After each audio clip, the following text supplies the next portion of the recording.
Halo teman-teman, selamat datang di Fraction ID, memberikan edukasi kimia yang bermanfaat yang pastinya ada di dalam kehidupan sehari-hari. Pada kali ini saya akan menjelaskan tentang pola fragmentasi senyawa kimia di spektrofotometri massa untuk fragmentasi senyawa siklik, alkohol siklik part yang ke-20. Untuk teman-teman yang ingin menonton video sebelumnya dari part pertama sampai ke 19, teman-teman bisa cek video sebelumnya. Untuk teman-teman yang ingin menonton video tentang spektrofotometri massa mulai dari dasar-dasarnya hingga contoh-contohnya yang banyak sekali teman-teman bisa nonton dengan mengklik playlistnya, judulnya itu spektrofotometri massa atau MES Spektro.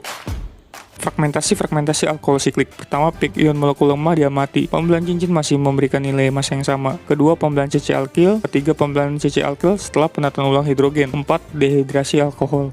Di sini terdapat spektrum massa dari 2-metil-sikloheksanol, di mana kita bisa lihat rangkaian-rangkaian pola fragmentasi dari 2-metil-sikloheksanol. Di sini 2-metil-sikloheksanol terdapat gugus metil di sebelah kanan. Jadi misalnya terjadi pembukaan rantai siklik di sebelah kanan, maka nanti akan menghasilkan dua bagian lagi teman-teman. Sebelumnya terjadi penataan ulang hidrogen, di mana nanti menjadi CH2 yang CH yang paling ujung ini. Lalu yang ini tidak terjadi penataan ulang hidrogen, tapi langsung pembelahan alkil-alkilnya teman-teman. Kalau yang penataan ulang hidrogen nanti menghasilkan ujung-ujungnya itu adalah fragmentasi 57 massa per elektronnya. Kalau misalnya tidak terjadi penataan ulang hidrogen, maka nanti menghasilkan fragmen 72 massa per elektronnya. Lalu terjadi pembelahan lanjutan sehingga menghasilkan fragmen 44 massa per elektronnya. Itu yang dari sisi sebelah kanan apabila rantainya terbuka. Lalu misalnya terjadi rantai terbukanya itu di sebelah kiri. Jadi ada dua rangkaian juga. Misalnya terjadi penataan ulang hidrogen nanti menghasilkan fragmen seperti ini teman-teman, di mana nanti CH-nya ini hidrogennya akan diberikan ke CH2 yang ujung ini sehingga nanti menghasilkan CH3 dan CH-nya ini kehilangan hidrogen, sisanya jadi karbon dengan satu elektron.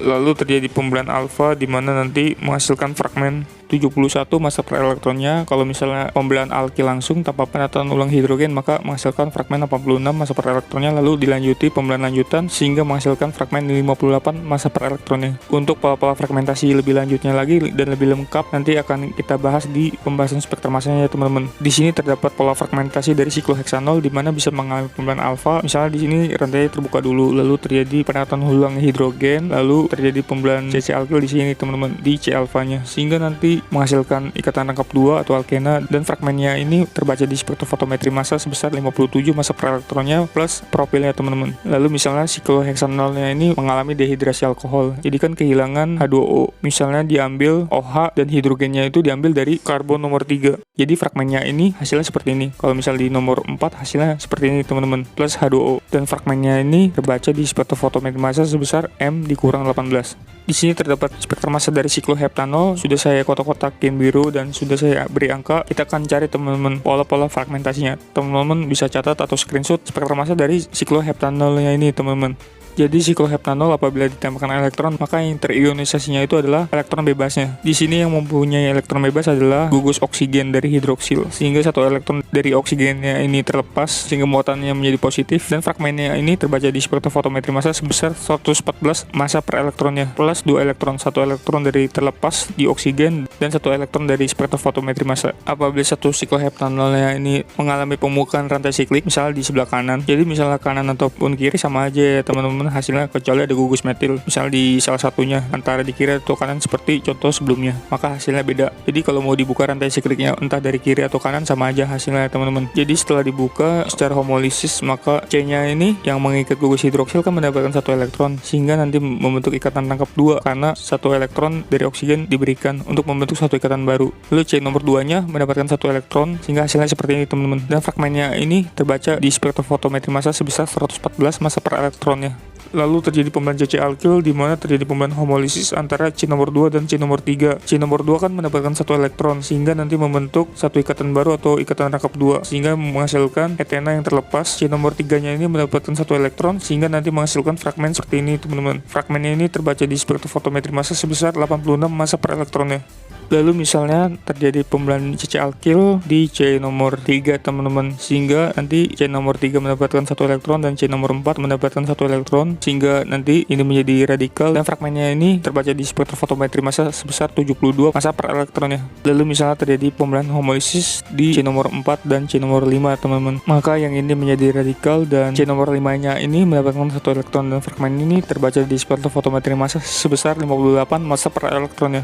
Lalu jalur kedua misalnya terjadi penatanan ulang hidrogen. Jadi kan CH2 yang paling ujung melemparkan satu hidrogen dari CH2 yang dekat dengan C mengikat gugus hidroksil, sehingga CH2-nya ini paling ujung jadi CH3. Dan ini karena terjadi pembelian homolisis sehingga meninggalkan satu elektron. Hasilnya jadinya seperti ini teman-teman. Setelah terjadi penataan ulang hidrogen, lalu bisa terjadi pembelian CC alkil di mana terjadi homolisis antara C nomor 2 dan nomor 3-nya ini teman-teman. C nomor 2-nya mendapatkan satu elektron sehingga menghasilkan etil yang radikal, lalu satu elektron diberikan ke C nomor 3. Fragmennya jadinya seperti ini teman-teman, dan terbaca di spektrofotometri massa sebesar 85 massa per elektronnya. Lalu bisa juga terjadi pembelian CC alkilnya di C nomor 3 dan nomor 4 sehingga nanti menghasilkan profil yang menjadi radikal, lalu C nomor 4-nya ini mendapatkan satu elektron sehingga fragmennya seperti ini teman-teman, yang terbaca di spektrofotometri massa sebesar 71 massa per elektronnya. Lalu bisa juga terjadi pembelian homolisis di C nomor 4 dan nomor 5 sehingga nanti menghasilkan butil yang menjadi radikal, lalu C nomor 5-nya ini mendapatkan satu elektron sehingga fragmennya seperti ini teman-teman, dan terbaca di spektrofotometri massa sebesar 57 massa per elektron ya. Karena tadi C nomor 5 mendapatkan satu elektron dan ada satu elektron di karbon yang ini teman-teman, yang hasil dari penataan ulang hidrogen, sehingga nanti menghasilkan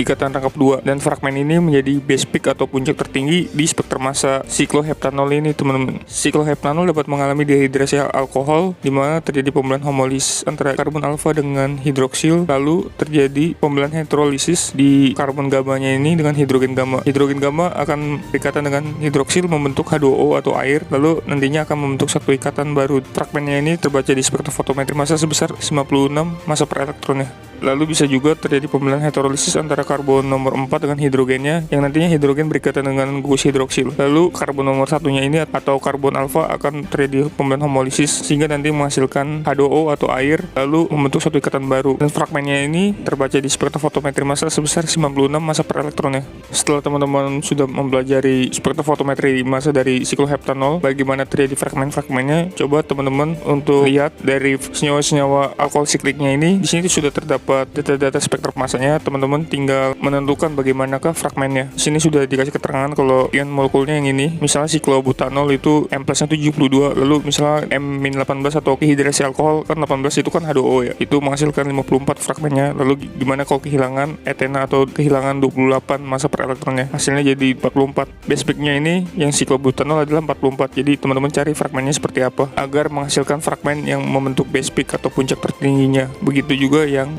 lainnya ini teman-teman. Sekian video dari saya tentang pola fragmentasi senyawa kimia di spektrofotometri massa untuk fragmentasi senyawa siklik alkohol siklik part yang ke-20. Untuk teman-teman yang masih ada pertanyaan seputar video ini, teman-teman bisa tulis pertanyaan teman-teman di kolom komentar, dan untuk teman-teman yang ingin referensi materi videonya, teman-teman bisa klik linknya ada di deskripsi video. Dan apabila video ini bermanfaat, teman-teman bisa klik like dan share ke teman-teman kalian agar teman-teman kalian mendapatkan manfaat dari video ini. Sekian dari saya ucapkan terima kasih.